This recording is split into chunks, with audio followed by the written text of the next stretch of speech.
सदाशिवसमारम्भां शङ्कराचार्यमध्यमाम् अस्मदाचार्यपर्यन्तां वन्दे गुरुपरम्परां।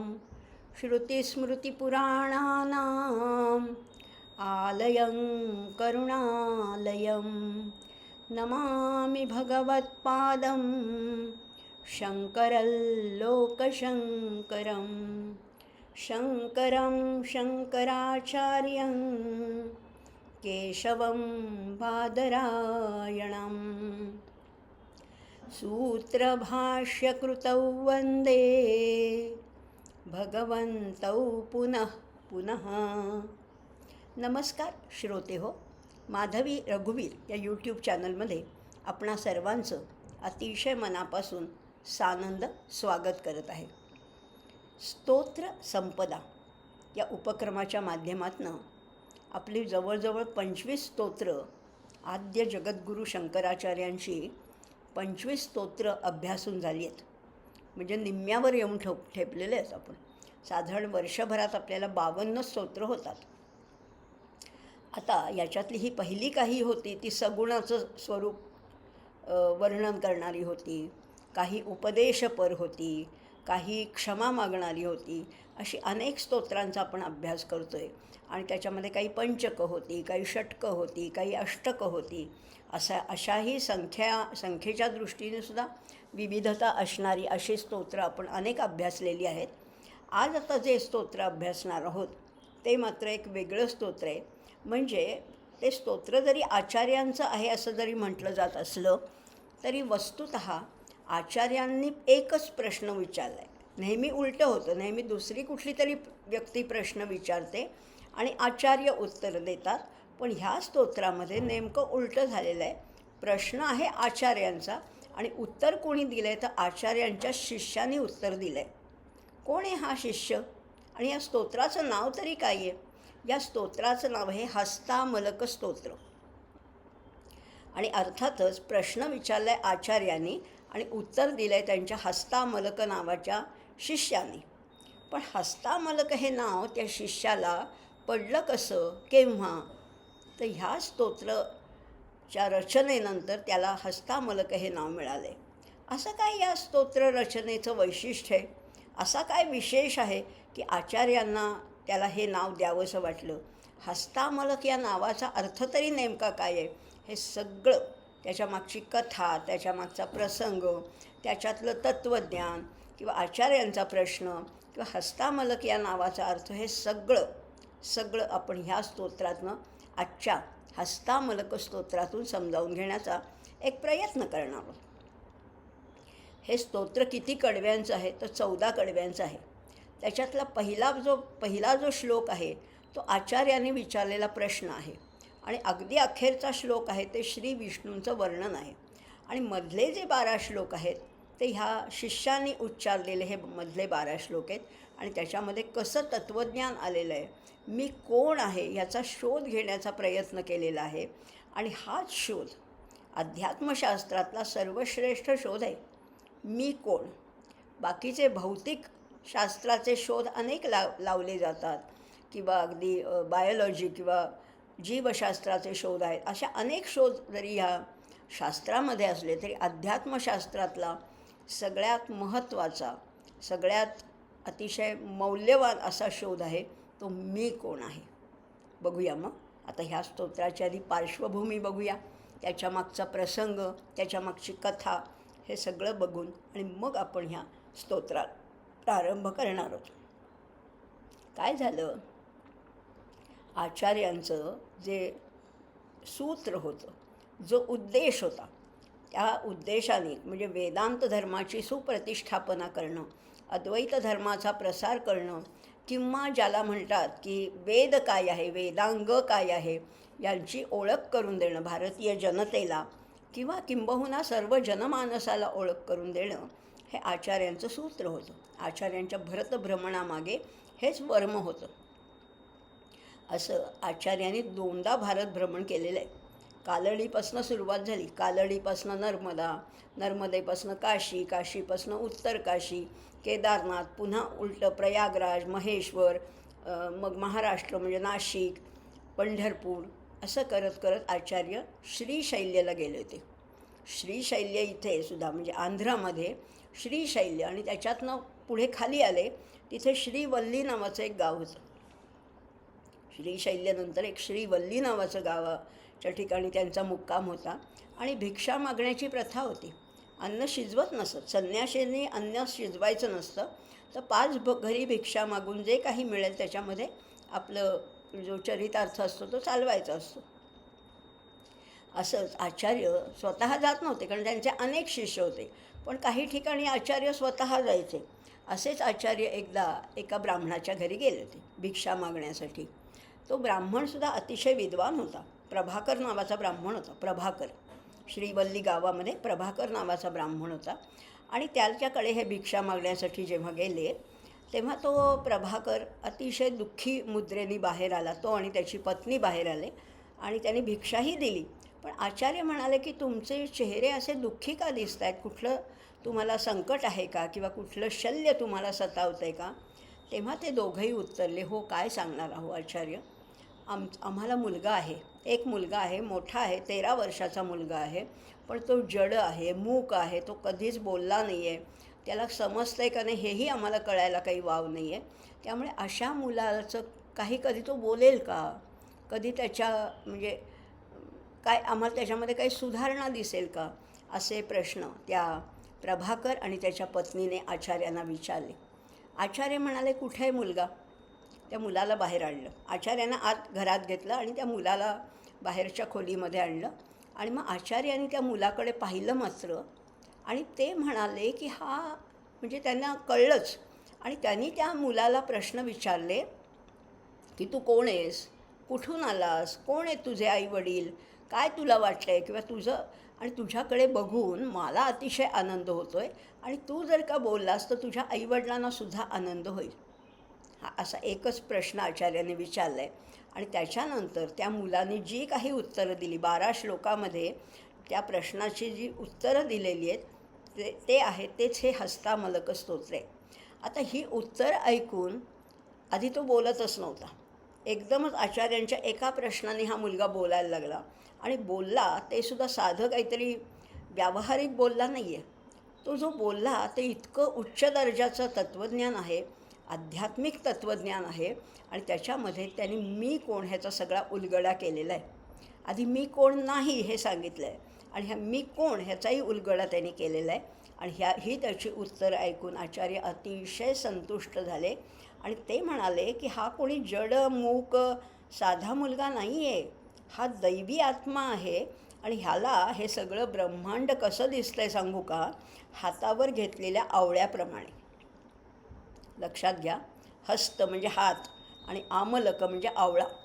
हातावर समजा आवळा घेतला तर तो सगळ्या बाजूने निरखता येतो, इकडनं मागणं पूर्ण आपल्याला पाहता येतो, इतका तो आवळा लहान आहे. आणि हात त्या मानाने मोठा आहे. हा जो मुलगा आहे ह्याला ब्रह्मांड हातावर घेतलेल्या आवळ्याप्रमाणे भासतं आहे. आणि म्हणून ह्याला ब्रह्मांडाचं दर्शन बसल्या जागीच होतं आहे. आणि म्हणून ह्याला मी आजपासनं, हा मुलगा तुम्ही मला द्याल का. प्रभाकर आणि त्याच्या पत्नीला आचार्य विचारत आहेत, हा मुलगा तुम्ही मला द्याल का माझा शिष्य म्हणून. प्रभाकरांना अतिशय आनंद झाला की जो मुलगा बोलत नव्हता तो आचार्यांनी मागितलं आहे, त्याचं पुढे उलट कल्याण होईल, त्याचा उत्कर्ष होईल. आणि म्हणून त्यांनी अतिशय आनंदाने ह्या प्रस्तावाला संमती दिली. आचार्य म्हणाले, पण मी ह्याला विधिवत दीक्षा पण देईन आणि ह्याचं नाव मी आजपासून ठेवलं आहे हस्तामलकाचार्य. ज्याच्या हातावर आवळा असल्याप्रमाणे ब्रह्मांड ज्याला भासतंय असा हा हस्तामलक असं त्याचं मी नाव ठेवलं आहे. आणि खरोखर आचार्यांचे जे 4 पट्ट शिष्य आहेत त्याच्यामध्ये हस्तामलकाचार्याचं स्थान अव्वल आहे. असं हे स्तोत्र. अशा या स्तोत्राचा आज आपण अभ्यास करणार आहोत. प्रत्येक शब्द लक्षपूर्वक ऐकायचे, कारण त्याच्यामध्ये विचार प्रवर्तन आहे, विचाराला चालना देणारं असा प्रत्येक शब्द आहे.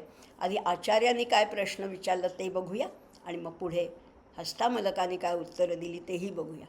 पहिल्या श्लोकामध्ये आचार्य म्हणतायत, कस्त्वं शिशो कस्य कुतोसि गंता किन्नाम ते त्वं कुत आगतोसि एतन्मयोक्तं वद चार्भकत्वं मत्प्रीतिये प्रीतिविवर्धनोसि. हे मुला, कस्त्वं शिशो, शिशु म्हटलेलं आहे त्याला, 13 वर्षाचा आहे ना, अडनिड्या वयाचा आहे आणि म्हणून त्याला शिशु म्हटलं आहे. कस्त्वं शिशो, हे बाळा तू कोण आहेस? कस्य, कोणाचा आहेस? कुतोसी गंता, कुठनं आला आहेस? किम नाम ते, तुझं नाव तरी काय? त्वं कुत आगतोसी, आलायस तरी कुठून? एतन्मयोक्तम, हे मी आता तुला प्रश्न विचारले. आता तू काय कर, वद चार्भकत्वम, हे बाळा, हे मुला, आता तू ह्याची उत्तरं दे. मत्प्रीतये, मला आनंद होईल ह्याने आणि मला आत्ताच तुझ्याकडे बघूनच प्रीती विवर्धनोसी, माझी संतुष्टी, माझं प्रेम, माझा भाव तुझ्याविषयी अतिशय वृद्धिंगत होते आणि म्हणून ह्या प्रश्नाची तू उत्तरं दे. असं आचार्यांनी म्हणता क्षणीच हा मुलगा बोलायला लागला. आणि काय बोलला? साधं बोललाच नाही. मी कोण ह्याचं उत्तर त्याने काय दिलं असेल बरं? तो म्हणाला, नाहम मनुष्यो. काय म्हणतोय? नाहम मनुष्यो न च देव यक्षौ न ब्राह्मण क्षत्रिय वैश्य शूद्रः न ब्रह्मचारी न गृही वनस्थो भिक्षुर्न चाहम निजबोधरूपः. 4था चरण बघूया. मी कोण आहे? निजबोधरूपः. निजबोध, आत्मस्वरूप. मी कोण आहे? मी आत्मस्वरूप आहे. परमात्म्याचं स्वरूप म्हणजेच मी आहे. मी कोण आहे? नाहम मनुष्यो. मी जरी या मनुष्य देहामध्ये दिसत असलो तरी मी मनुष्य नाही. न च देव यक्षौ. बरं, मनुष्य नाही म्हटल्यावर आपल्याला वाटेल बापरे देवाचा अवतार आहे का काय? नाही, मी देव नाही, मी यक्ष नाही. बरं, मला कुठल्या वर्णातही तुम्ही बांधू शकत नाही. मी ब्राह्मण नाही, मी क्षत्रिय नाही, मी वैश्य नाही, मी शूद्र नाही. या कुठल्याही जातीबंधनात, वर्णबंधनातला मी नाही. मी मनुष्य नाही, मी देव नाही, मी यक्ष नाही, मी गंधर्व नाही, ब्राह्मण क्षत्रिय वैश्य शूद्र यापैकी मी कोणीही नाही. न ब्रह्मचारी न गृही वनस्थो. 4 वर्णात जसा मी नाही आहे तसा 4 आश्रमातमध्ये सुद्धा मी नाही आहे. 4 आश्रम आपल्याला माहीत आहेत. ब्रह्मचर्याश्रम, गृहस्थाश्रम, वानप्रस्थाश्रम आणि संन्यासाश्रम. मी ब्रह्मचारी नाही आहे, मी गृहस्थ नाही आहे, मी वानप्रस्थीसुद्धा नाही आहे किंवा मी भिक्षू म्हणजे संन्यासीसुद्धा नाही आहे. म्हणजे 4 वर्णात, 4 आश्रमात, 4 योनीमध्ये मी कशातच बसणारा नाही. मग मी कोण आहे? मी कोण आहे? निजबोध रूपः. मी सच्चिदानंद घन परिपूर्ण असं परब्रह्म आहे. मी बाकी कोणीच नाही आहे. कुठल्या कॅटेगरीमध्ये, कुठल्या एखाद्या लेबल लावावं असं मी कोणी नाहीच आहे. मी कोण आहे? मुक्त, स्वच्छंद, सच्चिदानंद असा मी पूर्ण ब्रह्म असा मी आहे. आचार्यांना काय उत्तर दिलं? ह्या मुलाने, पृथ्वीधर नाव होतं त्याचं, खरं नाव पृथ्वीधर होतं, पण त्याला आचार्यांनी नाव दिलं हस्तामलक. आता पुढे तो काय म्हणतोय बघूया. निमित्तं मनश्चक्षुरादिप्रवृत्तौ. मी कोण आहे? निमित्तं मनश्चक्षुरादिप्रवृत्तौ निरस्ताखिलोपाधिकारः काशकल्पः रविर्लोकचेष्टानिमित्तं यथायः स नित्योपलब्धी स्वरूपोहमात्मा. मी कोण आहे बघा आता. मन. आता बघा, आता त्यांनी आधी मी कोण नाही हे सांगितलं. आता आणखीन मी कशा कशात नाही. गैरसमजामुळे लोक मला काय समजतात, पण मी तसा नाही आहे.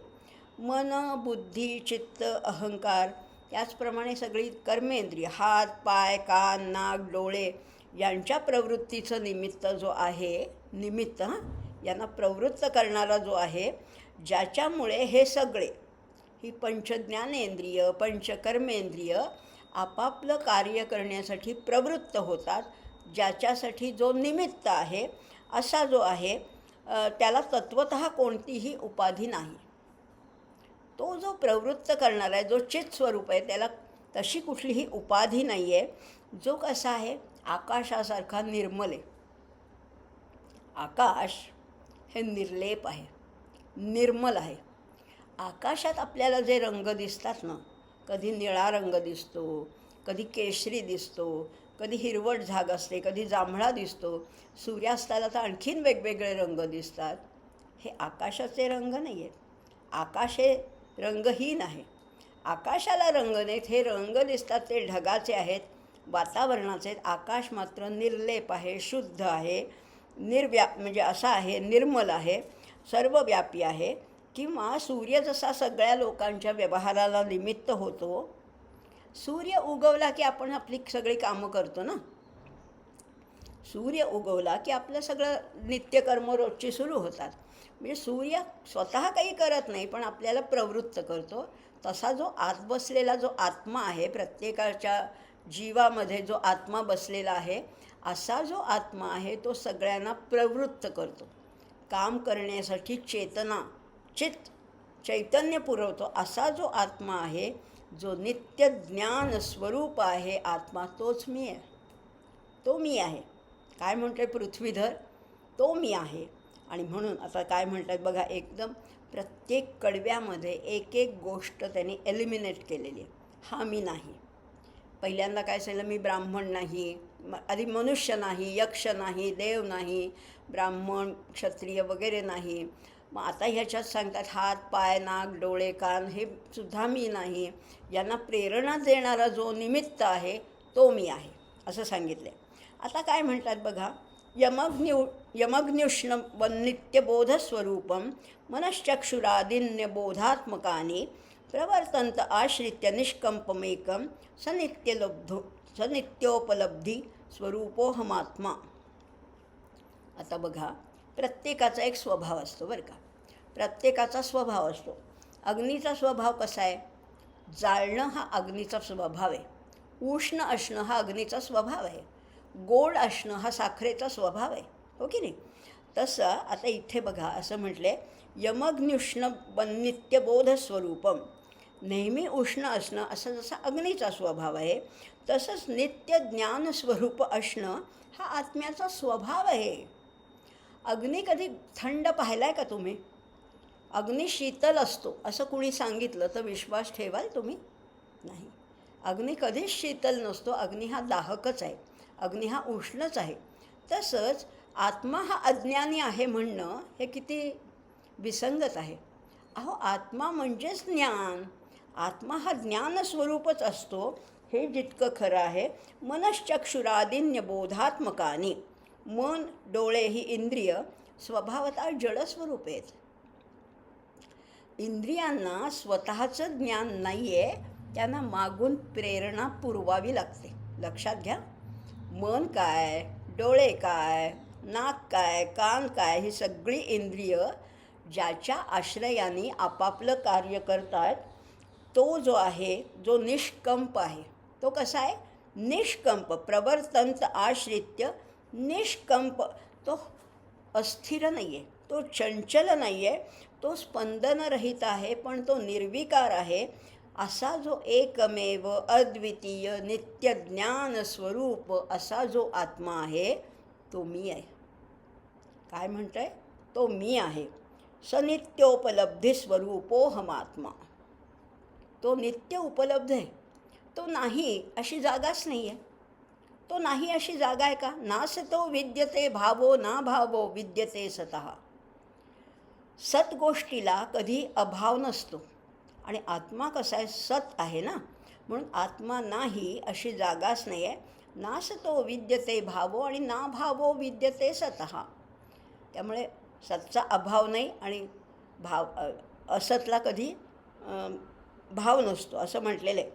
इथे सुद्धा तेच सांगितलं आहे की मी कोण आहे, नित्योपलब्धी आत्मा असा मी आहे, असं तो पृथ्वीधर सांगतो आहे.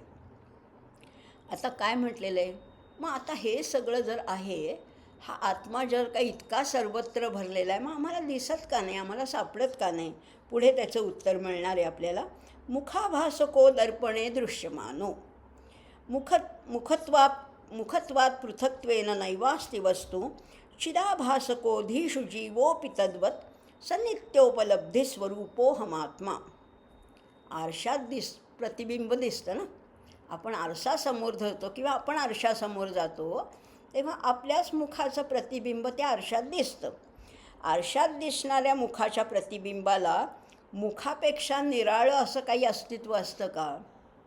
आरसा माझ्यासमोर धरला तर माझ्या मुखापेक्षा वेगळं काही दिसेल का त्याच्यात? शक्यच नाही आहे. आरसा ही उपाधी असल्यामुळे प्रतिबिंबरूपाने आपलंच मुख आपल्याला दिसतं. आणि कसं आहे, पण प्रतिबिंब हे मुखापेक्षा वेगळं भासतं. जर असे आरसे पुष्कळ धरले, समजा खूप आरसे, एक आरसा धरला तर कळलं मला की त्याच्यामध्ये माझ्याच मुखाचं प्रतिबिंब दिसते. आता असे अनेक 10, 15, 20 आरसे समजा माझ्यासमोर धरले तर प्रतिबिंबसुद्धा निराळी भासतात. प्रतिबिंब बघा, समोर धरला आरसा तर माझ्या मुखासारखं प्रतिबिंब दिसेल. या साईडला धरला तर या उजव्या साईडनी माझं प्रतिबिंब दिसेल, इकडनं धरला तर वेगळं दिसेल. एकच आरसा आहे, मी एकच आहे, पण माझी प्रतिबिंब भिन्न भिन्न दिसतील ना. पाठीमागनं आरसा धरला तर पाठीमागनं मी वेगळी दिसते, पाठमोरी वेगळी दिसते. त्यामुळे हे चैतन्य तसंच आहे. चैतन्यासमोर हे उपाधींचे आरसे धरलेत आणि म्हणून ह्या उपाधी वेगवेगळ्या दिसतात. कुत्रा वेगळा, मांजर वेगळी, गाय वेगळी, बैल वेगळा, झाड वेगळं, पर्वत वेगळा, नदी वेगळी, सगळं वेगळं दिसतंय. आरसे वेगळे आहेत, चैतन्य तेच आहे. सगळ्यामधलं चैतन्य तेच आहे. चैतन्याचं मध्ये पडलेलं प्रतिबिंब म्हणजे जीव आहे. लक्षात घ्या, थोडी क्लिष्ट कल्पना आहे. चैतन्याचं बुद्धीमध्ये पडलेलं प्रतिबिंब म्हणजे जीव आहे. बुद्धीची उपाधी लागल्यामुळे तो जीवसुद्धा शुद्ध चैतन्यापेक्षा वेगळा भासतो. लक्षात घ्या, तो जीव जो आहे तो खरं त्या चैतन्याचंच स्वरूप आहे, पण तो थोडा चैतन्यापेक्षा वेगळा भासतो. आणि सगळे जीवसुद्धा आम्हाला वेगळे भासतात. परंतु जसं मुखाचा आभास असलेलं प्रतिबिंब मुखाहून निराळं नाही, तसाच हा चैतन्याचा आभास असलेला जो आत्मा आहे तो आपल्यापेक्षा खरं वेगळा नाही आहे. आणि मी कोण आहे? मी तोच आहे. मी तोच चैतन्य स्वरूप आत्मा, सच्चित आनंद नित्य ज्ञान स्वरूप असणारा जो आत्मा आहे तोच मी आहे. ठामपणाने सांगतोय.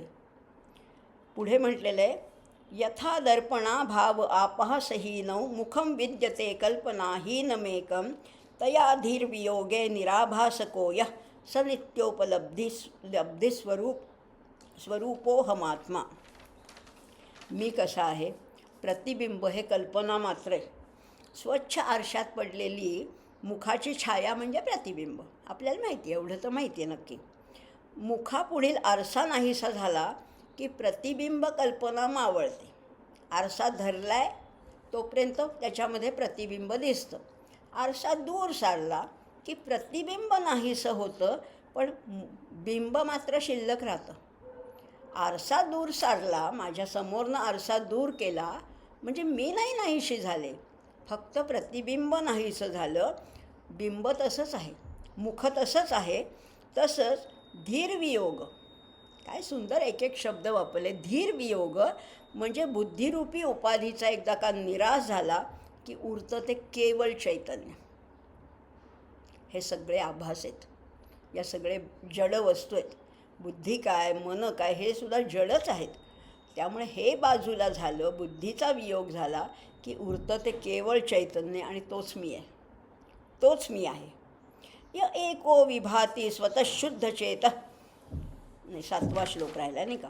मनश्चक्षुरादेर्वियुक्त स्वयं यो मनश्चक्षुरादे मनश्चक्षुरादिः मनश्चक्षुरादेरगम्यस्वरूपः स नित्योपलब्धिस्वरूपोऽहमात्मा.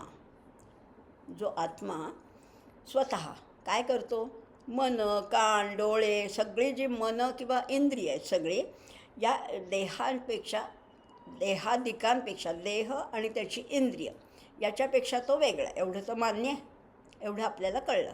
मन म्हणजे, आणि आपल्याला आचार्याने आधीच सांगून ठेवलेलं आहे निर्वाण षटकामध्ये, मनो बुद्धी अहंकार चित्तानि नाहम. हे म्हणजे मी नाही, मन म्हणजे मी नाही, बुद्धी म्हणजे मी नाही, इंद्रिय म्हणजे मी नाही, चक्षु घ्राण श्रोत्र म्हणजे मी नाही. आता तो कोण आहे? तो जो आत्मा आहे या सगळ्या इंद्रियांना प्रेरणा देणारा आहे, चालना देणारा आहे, चैतन्य पुरवणारा असा तो आहे. आणि म्हणून त्याला म्हटलेलं आहे मनाचं मन तोच आहे, कानाचा कान तोच आहे. हा कान ऐकत नाही बरं का, हा कान ऐकत नाही. या कानाचं आत सेंटर आहे आणि या सेंटरला सुद्धा उद्दीपित करणारा, प्रज्वलित करणारा, प्रेरणा देणारा जो आहे तो आत्मा आहे. म्हणून तो आत्मा कोण आहे? कानाचा कान आहे, मनाचं मन आहे, डोळ्याचा डोळा आहे, बुद्धीच्या मागची बुद्धी आत्माच आहे. सगळी कुठलंही नाव घ्या त्याच्या मागे तोच आहे. आणि ह्या सगळ्या कल्पना केन उपनिषदामध्ये आलेल्या आहेत. आणि ह्याच्याही पुढे सांगते की तुम्हाला अतिशय आश्चर्य वाटेल, चोखामेळांच्या अभंगामध्ये हेच आहे, डोळ्याचाही डोळा माझा विठ्ठलू, कानाचाही कान माझा विठ्ठलू, मनाचेही मन माझा विठ्ठलू. काय सुंदर सांगितलं आहे. आता चोखामेळ्याने कधी उपनिषदाचा अभ्यास केला होता किंवा कधी हे स्तोत्र वाचलं होतं, पण असं म्हटलेलं आहे की ती आत्म्याची अनुभूती आली की अगदी निरक्षर माणूससुद्धा त्यालासुद्धा ते तेज मिळू शकतो किंवा ती अनुभूती मिळू शकते. जशी चोखामेळ्याला मिळाली तशीच या पृथ्वीधराला, या जड मूक मुलाला ही अनुभूती मिळाली आहे. त्याने काहीही वाचलेलं नाही आहे, कशाचाही अभ्यास नाही आहे, पण हे पूर्वजन्मीचं सुकृत त्याच्याबरोबर आहे आणि त्याच्या जोरावर तो म्हणतो आहे की हे मी कोण आहे? मनश्चक्षुरादेर्वियुक्त स्वयं यो. याच्यापेक्षा वेगळा आहे, मन चक्षु ह्याच्यापेक्षा तो वेगळा आहे, पण या सगळ्यांना प्रवृत्त करणारा, डोळ्याला पाहण्याची शक्ती देणारा तोच आहे. किंवा जे आपण विषय पाहतो, घटपटादी असं म्हटलेलं आहे. घटपटादी म्हणजे आपल्याला जे भौतिक दृश्य जगामध्ये जे काही अनेक डोंगर दिसतोय, नदी दिसते, शाळा दिसते, रस्ता दिसतोय, कुत्रा दिसतोय, बैल दिसतोय, आम्हाला सगळ्या गोष्टी ज्या ज्या दिसतात, माणसं दिसत आहेत, संस्था दिसतात, आम्हाला सगळं जे दिसतं आहे या स्थूल पदार्थांचं ज्ञान कशामुळे होतं? एक तर डोळ्यामुळे होतं, आपण पाहतो, डोळा आणि मन हे जोडलेलं आहे. याच्यामुळे होत असलं तरी त्याच्या मागे आत्मा आहे म्हणून हे ज्ञान होतं. आत्मा निघून गेला आणि डोळे असले तर दिसणार आहे का? मृत शरीराला दिसू शकतं का? त्यामुळे या सगळ्यांना प्रेरणा देणारा जो आत्मा आहे, डोळ्यांना डोळ्याची शक्ती, पाहण्याची शक्ती दिली आहे, कानाला ऐकण्याची शक्ती दिली आहे, नाकाला श्वास घेण्याची शक्ती दिली आहे, हे सगळं कुणामुळे? आत्म्यामुळे होतं. त्यामुळे तो कोण आहे? त्याला मनाचं मन, कानाचा कान, डोळ्याचा डोळा म्हटलं आहे. आणि म्हणून कुणीही मन किंवा डोळा त्याचं स्वरूप जाणू शकत नाही. तो नित्य ज्ञान स्वरूप आत्मा मीच आहे. बघा, बॅटरी असते ना, टॉर्च असतो, टॉर्चच्या मध्ये आपण सेल घालतो, हो की नाही? टॉर्चमध्ये सेल घातल्यानंतर मग तो टॉर्च ऑन केला, सुरू केला की आपल्याला अंधारातली सुद्धा वस्तू सापडू शकते. किंवा रस्त्याने जायचं असलं तर आम्हाला काही 5 फुटावरचं तरी दिसू शकतं. कशामुळे? त्याच्यामध्ये सेल घातलेत त्यामुळे. पण त्या टॉर्चच्या प्रकाशात ते सेल दिसतात का? ते नाही दिसत. टॉर्चमुळे सगळे बाकीतल्या जगातल्या सगळ्या वस्तू एक वेळ दिसू शकतील, पण ज्याच्यामुळे तो प्रकाश मिळतोय ते सेल्स काही दिसू शकणार नाही. तशीच आमची स्थिती आहे. या आत्मा आहे म्हणून तो डोळ्याला, कानाला, मनाला, बुद्धीला प्रेरणा देतोय, पण ह्या सगळ्याच्या प्रकाशात तो आत्मा मात्र आम्हाला दिसत नाही. आणि कारण तो कोण आहे? तो नित्य ज्ञान स्वरूप आत्मा आहे आणि तोच मी आहे, तोच मी आहे. असं 7व्या श्लोकामध्ये सांगितलेलं आहे. य एको विभाती स्वतःशुद्ध चेतः प्रकाशस्वरूपोऽपि नानेवधीषु शरावोदकस्थो यथा भानुरेकः स नित्योपलब्धिस्वरूपोऽहमात्मा. आता तो कसा आहे? य एको विभाती, एकटाच आहे ना, एकमेव अद्वितीय असा तो आहे. तो एकच आहे, स्वतःसिद्ध आहे, शुद्ध चैतन्य स्वरूप आहे, प्रकाश स्वरूप आहे. असं असूनसुद्धा अंतःकरणरूपी उपाधी अनेक असल्यामुळे तो अनेक झाल्यासारखा भासतो. लक्षात घ्या, थोडं कठीण कल्पना आहे. तो एकच आहे, शुद्ध चैतन्य स्वरूप आत्मा हा एकच आहे. पण मग तो सगळ्यांमध्ये ना, मुंगीमध्ये तोच आहे, हत्तीमध्ये तोच आहे, सिंहामध्ये तोच आहे आणि सशामध्ये पण तोच आहे. पण सिंह शूर आहे आणि ससा भित्र आहे. मग ते चैतन्य एकच असून इतकी विविध कसे काय त्याचे परिणाम दिसत आहेत आम्हाला? व्यक्तीमध्ये सुद्धा परिणाम आहेत. आई आणि मुलगी सारखी नसते. आईचं चैतन्य आणि मुलीचं चैतन्य खरं म्हटलं तर एकच आहे, पण उपाधीमुळे भेद भासतो ना. एकाच घरातल्या अनेक व्यक्ती वेगवेगळ्या भासू शकतात. तशीच या संपूर्ण ब्रह्मांडातली, विश्वातली माणसं वेगवेगळे स्वभाव, त्यांचा रंग, त्यांचं रूप, त्यांचं आकार, उंची, वजन सगळं वेगळं आहे. मग एकाच चैतन्याचं हे एवढे वेगळे वेगळे आविष्कार कसे? तर तसंच तेच सांगितलं आहे, उपाधी अनेक असल्यामुळे तो वेगवेगळा दिसतो. आता त्यालाही लगेच उदाहरण देतात आचार्य. काय म्हटलेलं आहे? सूर्य जसा तत्वतः एकच असला तरी निराळ्या पाण्यामध्ये भिन्न भिन्न भासतो. स्वच्छ सरोवरामधला सूर्य वेगळा, डबक्यामधला सूर्य वेगळा, एखाद्या कळशीमध्ये समजा किंवा एखाद्या भांड्यामध्ये सूर्याचं प्रतिबिंब पडलं तर वेगळं भासतं. एखाद्या आणखीन कशामध्ये त्याचं वेगळं, किंवा एखाद्या रत्नामध्ये त्याचं सूर्याचं प्रतिबिंब किंवा त्याचं जे प्रकाश फेकला जातो ते प्रतिबिंब वेगळे आहे. म्हणजे खरा सूर्य एकच आहे, पण त्याची प्रतिबिंब अनेक भासतात, भिन्न भिन्न भासतात. तशी स्थिती आत्म्याची आहे. तो स्वतः कसा आहे? स्वयंप्रकाशी आहे, नित्य ज्ञान स्वरूप आहे, अद्वितीय आत्मा आहे आणि तोच मी आहे. तोच मी आहे असा हा पृथ्वीधर म्हणतो आहे. हस्तामलक म्हणत आहेत की तोच मी आहे. आता त्यांच्यात जसा तो आहे तसा आपल्यातही तोच आहे, पण आम्हाला दिसत नाही. एवढाच त्यांच्यात आणि आमच्यात फरक आहे. आमच्यात सुद्धा तेच चैतन्य जे पृथ्वीधरामध्ये होतं, जे शंकराचार्यामध्ये होतं, जे समर्थांमध्ये आहे, जे ज्ञानेश्वर माऊलीमध्ये आहे, जे तुकाराम महाराजांमध्ये, तेच चैतन्य माझ्यात आहे. पण मला ओळखू येत नाही आहे, मला त्याची जाणीव होत नाही आहे, जी पृथ्वीधराला झाली आणि त्यामुळे तो हस्तामलक झाला असं आम्हाला काही होत नाही आहे. आणि म्हणून आम्ही अज्ञानी आहोत. यथा अनेक चक्षुः प्रकाशो रविर्न क्रमेण प्रकाशी करोति प्रकाश्यम अनेकाधियो यस्तथैकः प्रबोधः स नित्योपलब्धिस्वरूपोऽहमात्मा. काय म्हटलेलं आता बघा, एक एक उदाहरणं देत आहेत. प्रकाश स्वरूप असा जो सूर्य जसा सगळ्या डोळ्यांना सामर्थ्य देतो, सूर्य डोळ्यांना सामर्थ्य देतो. डोळ्याची देवता आहे सूर्य. एकदम देतो, क्रमाक्रमाने देत नाही की आत्ता थोडं दिलं आहे असं नाही आहे. जीव जेव्हा जन्माला येतो तेव्हा प्रत्येकाला डोळ्याला सामर्थ्य देतो. प्रत्येक बाळालासुद्धा किंवा अगदी किडामुंगीलासुद्धा त्याच्या डोळ्यामध्ये सामर्थ्य आहे आणि तो सगळ्यांना एकदम देतो. असं नाही की आधी मनुष्यांना देतो, मग चतुष्पाद प्राण्यांना देतो, मग किडामुंगींना देतो, मग जलच, असं नाही आहे. हा एकच सूर्य सगळ्यांना पाहण्याचं सामर्थ्य एकाच वेळेस आणि एकाच वेळेस भरपूर देतो आहे. तसा एक एक विषय दाखवत नाही.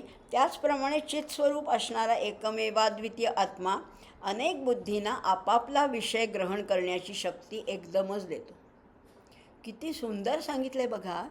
शक्ती तर सगळ्यांना एकदम देतो आणि आपल्याला समजा आपल्याला शक्ती जी दिली आहे ती क्रमाक्रमाने हळूहळू, आता थांब तुला उजव्या बाजूचं दाखवतो किंवा पूर्वेकडचं दाखवतो, उद्या पश्चिमेकडचं दाखवतो असं नाही म्हणत. असं नाही म्हणत आपण जिकडे आपली नजर नेऊ तिकडे आपल्याला दिसते. सगळ्यांना सामर्थ्य एकाच वेळेस आणि संपूर्ण दिलेलं आहे. संपूर्ण सामर्थ्य दिले की आज एवढंच बघ, आज एवढ्याच बाजूचं तुला दर्शन होईल असं नाही म्हणत आहे. तुम्हाला जे दर्शन घ्यायचं आहे, तुम्हाला काशीला जायचं आहे काशीचं दर्शन घ्या, तुम्हाला काश्मीरला जायचं आहे काश्मीरचं घ्या, केरळला जायचं आहे, जिथे तुम्ही जाल तिथे सगळीकडे दर्शन ॲवेलेबल आहेच. आणि ते तुम्हाला कमी जास्त दिलेलं नाही, त्याने पूर्ण दिलेलं आहे. दोष असेल तर तुमच्या दृष्टीमध्ये दोष असेल तर तुम्हाला कमी दिसेल, पण त्यांनी देताना कुठेही कुचराई केलेली नाही आहे. सगळ्यांना इतकं विषय ग्रहण करण्याची शक्ती एकदमच दिलेली आहे. कशी दिली आहे? हे चक्षु किंवा सगळे श्रोत्र, चक्षु, जिव्हा किंवा इंद्रिय यांच्या ठिकाणी अधिष्ठित होऊन सूर्य सगळ्या विषयांना ग्रहण करण्याचं सामर्थ्य एकदमच देतो. एकदम. आत्ता डोळ्यांना आज दिलं आहे, उद्या कानांना देतो, परवा जिव्हेला देतो. मग असं केलं आहे का त्यांनी? जीव जन्माला आला, कळायला लागलं की सगळी इंद्रिय त्याची सक्षम आहेत. थोडं थोडं हळूहळू नाही. किंवा ह्यांना ब्राह्मणाला आधी देतो मग क्षत्रिय, असं काही केलं आहे का त्यांनी? सगळ्यांना एकदम सगळं दिलेलं आहे, इतकं सामर्थ्य दिलं आहे असं. कारण तो कसा आहे? स्वतःच सिद्ध आहे, त्याला कुठनं काही घ्यायचं नाही आहे. आत्मा कसा आहे? स्वतःच सिद्ध आहे, स्वयंप्रकाश आहे, ज्ञानस्वरूप असा आत्मा आहे. तो सगळ्या बुद्धींना आपापले विषय ग्रहण करण्याचं सामर्थ्य एकदमच देतो. आणि तो जो नित्य ज्ञान स्वरूप आत्मा आहे, नित्योपलब्धी स्वरूपोहमात्मा, तो आत्मा म्हणजे मी आहे. काय वर्णन केले बघा. आचार्यांचे शिष्य हे साधे कोणी नव्हतेच बरं का, साधे कोणी नाहीच आहेत. साक्षात ते परमेश्वरी अंश आहेत. जसे आचार्य शिवशंकरांचा अंश आहेत, तसे हे सगळे वायूचा अंश, अग्नीचा अंश, इंद्राचा अंश असं सगळ्या शिष्यांमध्ये. आणि म्हणून तर ह्यांना, या शिष्यांना वरवर ते कसेही दिसत असतील, वरवर ते जड वाटत असतील, पण प्रत्येक शिष्य हा त्या तोला मोलाचा आहे, तोडीचा आहे. आणि म्हणून ह्या पृथ्वीधरांनी हे तत्त्वज्ञान प्रगट केलेलं आहे.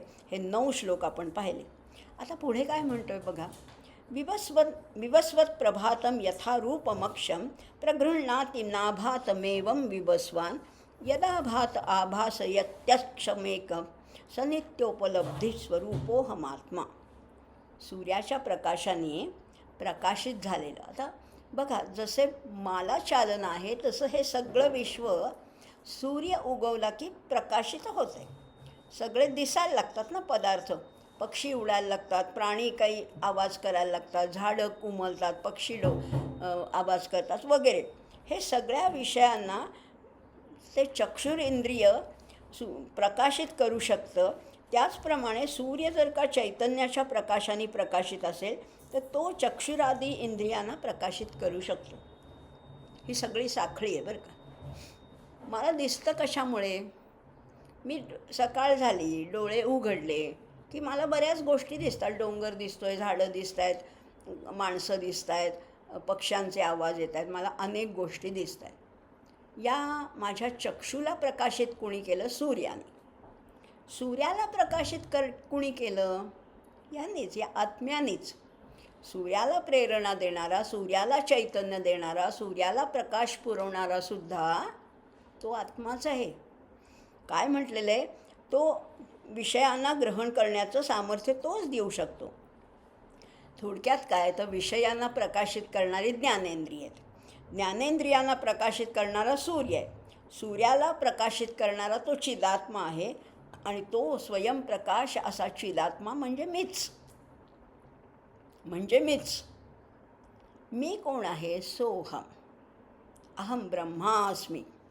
मी तोच आहे. आणि हे जाणीव व्हायला पाहिजे, हे आकलन व्हायला पाहिजे. जे आम्हाला आकलन होत नाही ते त्या पृथ्वीधराला झालं, त्या हस्तामलकाला झालेलं आहे. आता ह्याच्यावर तुमचा विश्वास बसणार नाही की सूर्याला प्रकाश कोणीतरी वेगळा देतो. हो, सूर्याला प्रकाश देणारं ते परब्रह्म, तो परमात्मा आहे. न तत्र सूर्यो भाती न चंद्र तारकम. नेमा विद्युतो भाति कुतोऽयमग्निः तमेव भान्तम अनुभाति सर्वं तस्य भासा सर्वमिदं विभाती, असं उपनिषदकार सांगतात. श्रुतीमध्ये हेच वर्णन आहे. सूर्याला स्वतःचा प्रकाश नाही, चंद्राला नाही, तारकांना नाही, अहो अग्नीचं तर बातच सोडा. प्रत्येक गोष्ट त्याला सगळ्यांना प्रकाशित. तमेव भांतम अनुभाती सर्वम, तो प्रकाशित झाला की सगळे अनुभांती, अनु म्हणजे पाठोपाठ, याच्या पाठोपाठ याच्यामुळे सगळे प्रकाशित होतात. तस्य भासा सर्वमिदं विभाती, त्यांनी प्रकाश पुरवल्यामुळे हे आपल्याला तेजस्वी वाटतात. पण ह्या सगळ्या मागचा सूत्रधार कोण आहे, करता करविता कोण आहे? परमात्मा, आणि तो मी आहे. आता काय कळलं? आता काय राहिलं? कळायचं राहिलंच काय? तो परमात्मा म्हणजेच मी आहे. तो मोठा आहे, मी लहान आहे. पण चैतन्याला भेदभाव नाही. मोठा लहान हे आपण आपल्या समजुतीपुरतं म्हणतोय, पण चैतन्य मोठंही नसतं आणि लहानही नसतं. मुंगीचा आत्मा लहान आणि हत्तीचा आत्मा मोठा असं काही आहे का? चैतन्य हे सगळीकडे समान आहे. मुंगीला जी जाणीव आहे, मुंगीला भूक एवढीशी लागत असेल, पण तिच्या दृष्टीने ती भूक मोठीच आहे. तिला एक साखरेचा कण मिळाला की तिचा आनंद होतो. हत्तीला एवढं अन्न लागत असेल, माणसाला एवढं लागत असेल. चैतन्य तेच आहे, जे माणसात आहे, जे हत्तीत आहे, जे सिंहात आहे, जे सशात आहे, जे ह्याच्यात आहे, ज्या फुलात आहे, ज्या फळात आहे. चैतन्य सर्वगत एकच आहे असं म्हटलेलं आहे. आता पुढचा 11वा काय म्हणत आहेत बघा. 11व्या श्लोकामध्ये यथा सूर्य एको स्वप्नेष्क चलाशु स्थिरास्वप्यनन्यान् द्विभाव्य रूपस्य चलासु प्रभिन्नासु धीष्वेव एकक स नित्योपलब्धिस्वरूपोऽहमात्मा. वस्तुतः सूर्य एकच आहे, परंतु पाण्याच्या हालचालीमुळे सूर्य अस्थिर झाल्यासारखा वाटतो. शांत सरोवरात सूर्याचं प्रतिबिंब पडतं तेव्हा ते स्थिर असतं. जसा तो सूर्य तसं ते वाटतं. पण जरा तुम्ही त्याच्यात एक खडा टाकलात की प्रतिबिंबसुद्धा हलल्यासारखं होतं. जेव्हा लाटा उत्पन्न होतात ते प्रतिबिंब फारच हालायला लागतं. पण खरा सूर्यामध्ये काही फरक आहे का? सूर्यामध्ये काही फरक नाही आहे, प्रतिबिंबामध्ये फरक आहे. प्रतिबिंब गढूळ असेल, प्रतिबिंब स्वच्छ असेल, स्थिर असेल किंवा चंचल असेल, प्रतिबिंबामध्ये भेद आहेत, भिन्नता आहे. पण सूर्यामध्ये नाही. तसंच चंचलत्व किंवा स्थिरत्व हे सूर्याच्या ठिकाणी नाही आहे, पाण्याच्या ठिकाणी आहे. लक्षात घ्या, पाणी चंचल आहे, पाणी हलतं आहे आणि म्हणून सूर्य हलल्यासारखा भासतो आहे. पाण्याच्या संपर्कामुळे ते सूर्याचे गुणधर्म आहेत असं वाटतं आहे. हलणं, अस्थिर होणं हा सूर्याचा गुणधर्म नाही, तो पाण्याचा आहे. पाण्यामध्ये प्रतिबिंब पडले, पाण्याचा संपर्क आला म्हणून तो सूर्य हलल्यासारखा वाटतो आहे. तसंच आता बघा, त्याच्यातनं आता सिद्धांत सांगतात. हा झाला दृष्टांत. सिद्धांत काय? त्याचप्रमाणे चित्तत्व जे आहे हे तत्वतः एकच आहे, कूटस्थ आहे, अचल आहे. पण बुद्धीच्या चांचल्यामुळे ते चंचल अस्थिर झाल्यासारखं भासतं. ते चैतन्य आमच्यात आहे. समजा बघा, आमच्यात चैतन्य आहे. आमची बुद्धी चंचल झाल्यामुळे वाटते की आत्माही चंचल झाला आहे. वस्तुतः तसं नाही आहे. आत्मा स्थिर आहे. तो स्वतः काहीही अकर्ता येतो. तो स्वतः काही करत नाही, पण सगळ्यांना प्रेरणा मात्र तो देतो. पण आम्ही त्या आत्म्यावर अनेक आरोप करतो की आत्मा असा आहे, आत्मा तसा आहे. वस्तुतः आत्मा काहीही करत नाही असं म्हटलेलं आहे. आणि तो आत्मा जो आहे तोच मी आहे, तोच मी आहे. 12व्या मंत्रामध्ये म्हटलेलं आहे घनच्छन्न दृष्टिर्घनच्छन्न मर्कः तथा यथा निष्प्रभं मन्यते चातिमूढा तथा बद्धवद् भाति यो मूढदृष्टः स नित्योपलब्धिस्वरूपोऽहमात्मा. बघा आता, मेघमंडळ किंवा सूर्यमंडळ ह्याच्यात मोठं कोण आहे? सूर्यमंडळ खूप मोठं आहे, त्या मानाने मेघमंडळ लहान आहे. पण तरीसुद्धा अनेक वेळेला आपण म्हणतो ना की ढग आल्यामुळे सूर्य झाकला गेला. खरं तसं नाही आहे. मेघमंडळ फार लहान आहे आकाराने, सूर्यमंडळ केवढं विशाल आहे, पण तरीसुद्धा आपल्याला भ्रांती होते. आपल्याला बुद्धिमांद्य आल्यामुळे आपण म्हणतो की ढग आल्यामुळे सूर्य झाकला गेला. ढग केवढा, सूर्य केवढा, तरी तो झाकल्यासारखं वाटतं. हीच आपली मूढदृष्टी आहे. हेच अज्ञान आहे. हाच अविवेक आहे. भ्रांतीमुळे अज्ञानी व्यक्तीला वाटतं की ढगाने सूर्य झाकला आहे. सूर्य स्वभावतः प्रकाशस्वरूप असूनसुद्धा काही काळ तो निष्प्रभ वाटतो, निस्तेज वाटतो. हो ना? आपण म्हणतो आज काही सूर्यामध्ये जोर नाही आहे. अहो, सूर्य आहे तसाच आहे. सूर्यातला जोर कुठे गेला नाही. सूर्याचं तेज किंचितही कमी झालेलं नाही आहे. पण ते मेघ आल्यामुळे, ढग आल्यामुळे आणि आमच्या बुद्धीवर भ्रांतीचा पडदा आल्यामुळे आम्ही म्हणतो की सूर्य झाकला गेला आहे, सूर्य आज फिक्का दिसतो आहे. असं नाही आहे. आणि तसंच, एक्झॅक्टली तसंच हा आत्मा कसा आहे, तो नित्यमुक्त आहे, निर्मल आहे, स्वयंप्रकाश आहे. तरीसुद्धा आमच्या शरीरात तो राहत असल्यामुळे आम्ही त्याला बद्ध काय म्हणतो, मलिन काय म्हणतो, जडस्वरूप म्हणतो. याचं कारण त्या बुद्धीला अविद्येने पछाडलेलं आहे. समजतं आहे ना? या बुद्धीवर अविवेकाचं झाकण आलेलं आहे, पडदा आलेला आहे. आणि म्हणून आम्ही त्या आत्म्याला जड, मूढ समजतो. आणि म्हणून बुद्धीचे धर्म जे आहेत ना, बुद्धीचे धर्म काय आहेत? द्वंद्व हे बुद्धीचे धर्म आहेत. सुख, दुःख, दैन्य, शोक वगैरे ते सगळे आम्ही त्या आत्म्याला शिकवतो. आत्मा सुखी नाही, आत्मा दुःखी नाही, आत्म्याला दैन्य नाही, आत्म्याला शोक नाही, न शोचती न कांक्षती असा तो आहे. पण आम्ही हे बुद्धीचे जे गुणधर्म आहेत ते त्याला चिकटवायला जातो. वस्तुतः आत्म्याच्या ठिकाणी कोणत्याही धर्माचा, कोणत्याही गुणधर्माचा तिळमात्र संबंध नाही. आत्मा उंच नाही, बुटका नाही, स्थूल नाही, बारीक नाही, बाल नाही, तरुण नाही. अहो, आत्म्यामध्ये काही नाहीच आहे. पण आत्मा नाही तर बाकी काहीच नाही.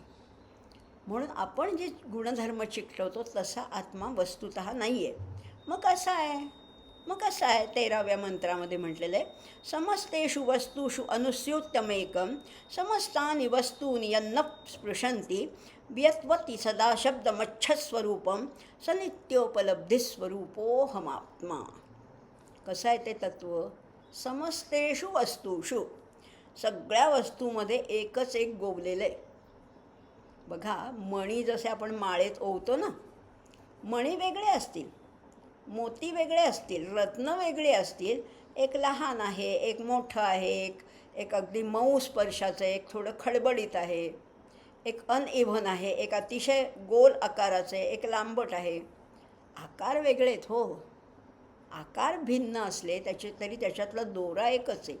तो दोरा कुठला आहे? तो चित्त तत्वाचा दोरा आहे. मग आता इथे म्हटलेलं आहे समस्तेषु वस्तुषु, सगळ्या वस्तूमध्ये एकच एक गोवलेलं तत्त्व आहे. जो दोरा आहे त्याचं एकच तत्त्व आहे. ते तत्त्व सर्वत्र ओतप्रोत भरलेलं आहे. असं असूनसुद्धा जगातली कोणतीही वस्तू त्याला स्पर्श करू शकत नाही. जगातल्या कोणत्याही पदार्थाने त्याचं आकलन होऊ शकत नाही. आणि कसं आहे ते? वियत्वत सदा अशुद्ध मच्छस्वरूपम. वियत म्हणजे आकाश. आकाशाप्रमाणे तो व्यापक आहे, सूक्ष्म आहे, विशाल आहे. असं असूनसुद्धा त्याला कोणी स्पर्शच करू शकत नाही. त्याला आकाशाला हात लावाल का? आकाश हे बंदिस्त नाही आहे. आकाश हे मोकळं आहे. आकाशाला हात लावल्यासारखा वाटतो पण स्पर्श जाणवत नाही आपल्याला, तसा तो आहे. आत्मस्वरूप तसं आहे. आणि एवढं ओतप्रोत भरलेलं आहे. अगदी इथेसुद्धा आहे. इथेसुद्धा या माझ्यासमोरसुद्धा आकाश आहे. पण तरीसुद्धा ते आत्मतत्व तितकंच भरलं असलं तरी त्याला स्पर्श करता येत नाही, त्याला पाहता येत नाही, त्याला जाणता येत नाही. आता काय करणार? ते तत्त्व आकाशाप्रमाणे कसं आहे? सदा सर्व काळ शुद्ध आहे, स्वच्छ आहे. त्याच्यामध्ये कुठली भेसळ नाही आहे, त्याच्यामध्ये काही मिक्सचर केलेलं नाही आहे. असा जो नित्य ज्ञान स्वरूप असा जो आत्मा आहे तो मीच आहे, तो मीच आहे. आता ह्या 12 मंत्रामध्ये, 12 श्लोकामध्ये या पृथ्वीधरांनी आचार्यांच्या एका प्रश्नाला ही 12 श्लोकामधनं उत्तर दिलं. मी कोण आहे? मी मनुष्य नाही, मी देव नाही, मी यक्ष नाही, ब्राह्मण, क्षत्रिय, वैश्य, शूद्र, इंद्रिय, मन, बुद्धी, चित्त हे मी नाही. मग मी कसा आहे? सूर्यापेक्षाही विशाल, सूर्याला प्रेरणा देणारा जो सच्चिदानंद आत्मा आहे तो मी आहे. पण तो मी एकच असूनसुद्धा भिन्न भिन्न का भासतो? कारण जे अज्ञानी लोक आहेत ते बुद्धीचे सगळे गुण त्याला चिकटवतात की हा जड आहे, हा मूढ आहे, हा बद्ध आहे. या वशातही तो बसणारा नाही आहे. त्याला कितीही बांधण्याचा प्रयत्न केला तरी तो बांधला जाणार नाही. तो सगळीकडे आहे, पण तरी आम्हाला त्याला हात लावता येत नाही, त्याला जाणता येत नाही, त्याला स्पर्श करता येत नाही. असा जो नित्योपलब्धी आहे, नित्य उपलब्ध आहे. असं काही आहे का की या काळी आत्मा नव्हता? बरं का, लाखो अब्जावधी वर्षापूर्वी आत्मा नव्हता, किंवा अमुक देशामध्ये आत्मा नाही, असं आहे का काही? नित्य उपलब्ध.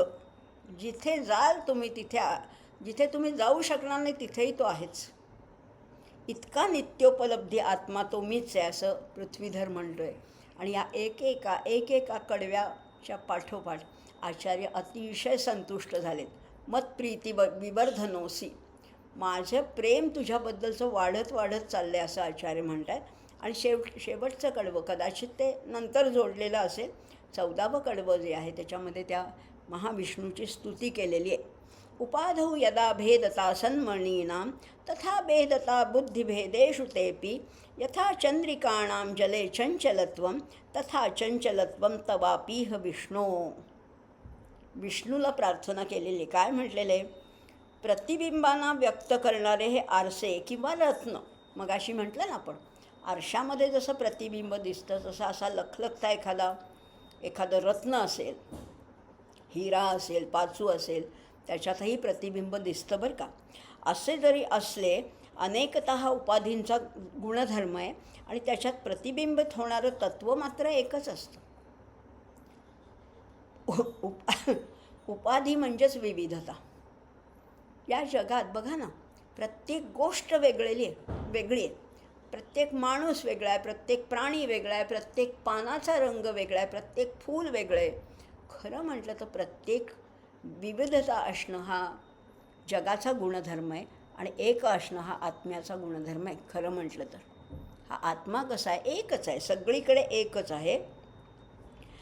प्रतिबिंबात होणारे तत्त्व मात्र एक असते. त्याचप्रमाणे सिद्धांतामध्ये उपाधिभूत बुद्धी म्हणजे अंतःकरणं अनेक असली, बघा, बुद्धी प्रत्येकाची वेगळी, अंतःकरण प्रत्येकाचं वेगळं आहे, पण त्याच्यामध्ये प्रतिबिंबित होणारं तत्त्व मात्र एकच. तत्त्व एकच आहे. असं आता कुणाला प्रार्थना केली? त्या विष्णूला. विष्णू म्हणजे कोण आहे? तो चतुर्भुज विष्णू तो नाही. या परब्रह्मामध्ये भरलेला जो विष्णू आहे, ज्या विष्णूने ह्याच्यामध्ये प्रवेश केला, त्यांनी संकल्प केला, एकोहम बहुस्याम प्रजा येयम, आणि अशी ही सगळी सृष्टी निर्माण केली. आणि त्याच्यामध्ये तो विष म्हणजे शिरणे, प्रवेश करणे, त्याच्यामध्ये तो शिरला आणि म्हणून तो विष्णू आहे. आता ह्या विष्णूची स्तुती केली की हे विष्णू विश्वव्यापका अनंता, ते आत्मतत्व म्हणजे तूच आहेस. या जगात सर्वत्र सर्व रूपाने तूच विराजमान आहेस आणि तुझ्याशिवाय कोणी नाही. आणि तो जो तू आहेस तोच मी आहे. तू आणि मी हे जेव्हा एक होतात तेव्हा ते आत्मज्ञानाची अनुभूती येते. मी तूपणाची झाली बोळवणं असं म्हणायला पाहिजे ना. हे हळूहळू विरते मीपण माझे, तसं ह्या पृथ्वीधराला तो बोध झालेला होता. आणि म्हणून आचार्यांना उत्तर देताना त्यांनी स्वतःचं नाव, गाव, आई, वडील, ठिकाण वगैरे काही नाही सांगितलं. मी कोण आहे? नित्योपलब्धी स्वरूपोहमात्मा.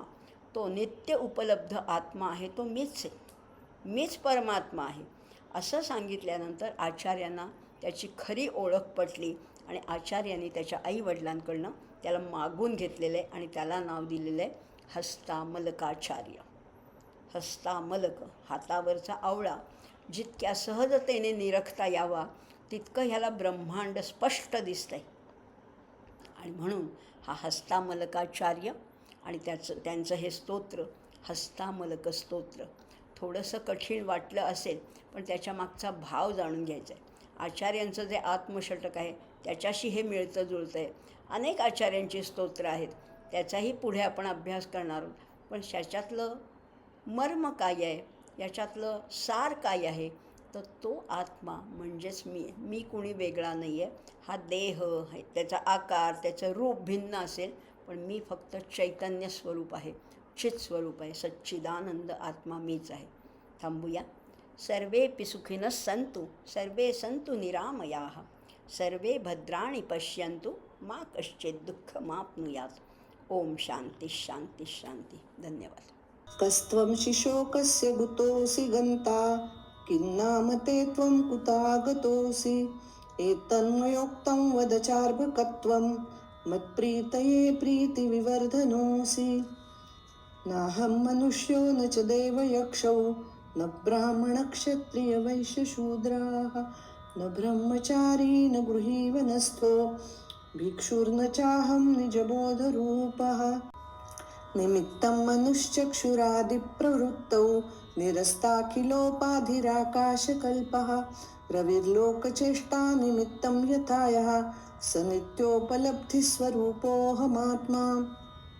यमग्नुष्णवन्नित्यबोधस्वरूपं मनश्चक्षुरादिन्यबोधात्मकानि प्रवर्तन्ताश्रित्य निष्कम्पमेकं स नित्योपलब्धिस्वरूपो महात्मा.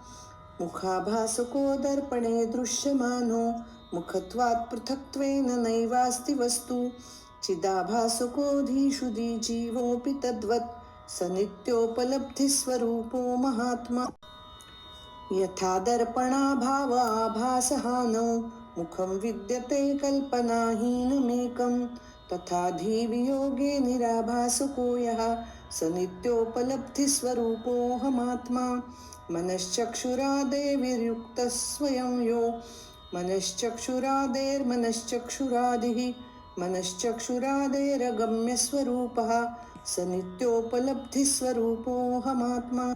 य एको विभाति स्वतः शुद्धचेतः प्रकाशस्वरूपोऽपि नाने च धीषु शरावोदकस्थो यथा भानुरेकः स नित्योपलब्धिस्वरूपोऽहमात्मा. यथानेकचक्षुः प्रकाशो रविर्नरक्रमेण प्रकाशी करोति प्रकाश्यम् अनेकाधियो यस्तथैकः प्रबोधः स नित्योपलब्धिस्वरूपोऽहमात्मा. विवस्वत्प्रभातं यथा रूपमक्षं प्रगृह्णाति नाभातमेवं विवस्वान् यथा भाता भासयत्यक्षमेकः स नित्योपलब्धिस्वरूपोऽहमात्मा. यथा सूर्य एकोऽप्स्वनेकश्चलासु स्थिरास्वप्यनन्यद्विभाव्यस्वरूपः चलासु प्रभिन्नासु दिश्वेक एव स नित्योपलब्धिस्वरूपोऽहमात्मा. घनश्छन्नदृष्टिर्घनश्छन्नमर्कं यथा निष्प्रभं मन्यते चातिमूढः तथा बद्धवद्भाति यो मूढदृष्टेः स नित्योपलब्धिस्वरूपोऽहमात्मा. समस्तेषु वस्तुष्वनुस्यूतमेकं समस्तानि वस्तूनि यन्न स्पृशन्ति वियद्वत्सदा शुद्धमच्छस्वरूपं स नित्योपलब्धिस्वरूपोऽहमात्मा.